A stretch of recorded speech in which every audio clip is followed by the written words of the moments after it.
alors aujourd'hui on va vous retrouver dans une nouvelle recette c'est une recette de harira. Donc tout le monde a ses recettes, mais nous voilà, c'est comme ça qu'on fait notre harira en tout cas. Donc on a besoin de 2 oignons, donc on va couper grossièrement parce qu'on va mettre tout dans le hachoir. De 2 tomates, 5 gousses d'ail, du persil, c'est du persil ça? Oui, persil et coriandre. Persil, la moitié d'un bouquet de persil et 2 tiges de céleri, voilà. Donc là on découpe vraiment grossièrement. Et 2 tomates, voilà. Hop. Et on va mettre en fait tout ça dans un grand robot et on va mixer tout en même temps.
Avec les épices, donc on a besoin de gingembre une cuillère à soupe, coriandre une cuillère à soupe, du poivre blanc une demi-cuillère à café et du ras el hanout une cuillère à soupe et 2 colorants plus un bouillon poulet et un bouillon bœuf. Et on a besoin de lentilles et à la fin on mettra les pois chiches parce que comme ils sont déjà cuits, donc on mettra tout à la fin. Mais par contre si vous avez des pois chiches qui sont frais et etc. donc mettez-les au début. Voilà. Là la préparation, donc on a mis les lentilles. Après les lentilles on met une poignée de lentilles. Et on a mis, nous on a mis un peu de poulet, de la viande et la sauce que je vous ai montrée et avec les épices. Donc là on va laisser mijoter. On rajoute pas encore de l'eau, hein. Donc on laisse mijoter et après on va rajouter de l'eau après. Là on a rajouté de l'eau, à peu près 700 ml d'eau, donc pour bien recouvrir la viande en fait. Et voilà, donc là on a augmenté le feu aussi et on va laisser mijoter encore un peu et après on va fermer. Comme vous voyez, donc on l'a mis en cocotte, donc on va laisser à peu près 40 minutes. Après on regardera, donc là on l'a fermé, on l'a mis en pression. Voilà, on va revenir après, donc c'est 30 à 40 minutes de cuisson. Et après on reviendra pour le reste de la recette. Donc là, ce qu'on va faire, donc la viande elle est cuite, notre halila est prête. Là on va faire notre liant, donc la farine et l'eau. Donc on rajoute un peu d'eau.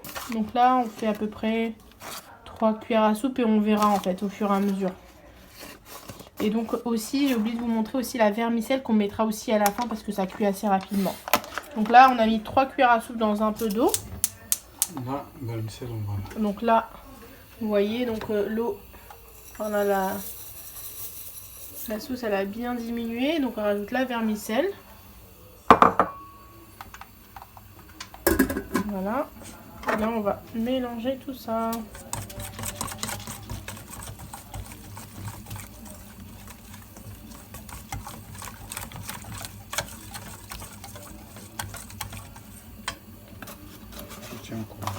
Donc là on va rajouter encore une cuillère, donc c'est des cuillères bombées, hein.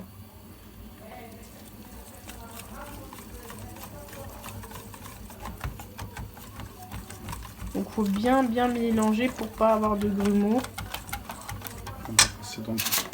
Et après on passera aussi dans le passoire, là tout de suite en fait, pour bien filtrer et pas avoir aucun grumeau, pour pas retrouver dans la sauce quoi.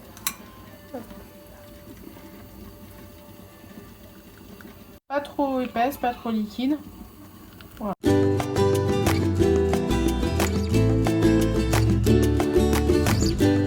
Le mélange, le liant. On a tourné. Voilà. Faut toujours tourner, continuer à tourner en fait.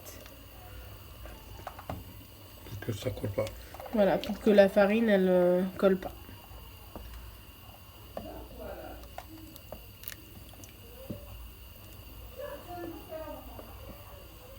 Là, on n'a pas tout mis, hein, donc il restait vraiment à fond.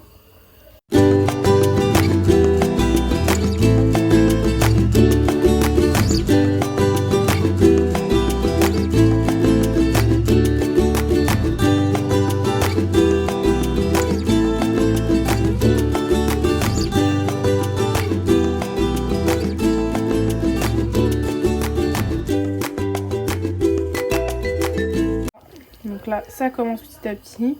Et après, là, on a rajouté un peu de sel parce que c'est à votre convenance le sel. Hein. Si vous voulez rajouter ou pas, vous voyez. Donc là, on a la vermicelle qui commence un peu à gonfler. Et voilà, mais c'est super bon en tout cas. Voilà le résultat. On a ce résultat-là. Ça sent super bon et c'est super bon. Voilà. Là, on a tout. On a les pois chiches, les lentilles, la vermicelle. Donc c'est assez complet comme repas. Hein. Et le poulet, la viande, etc. Voilà, à bientôt!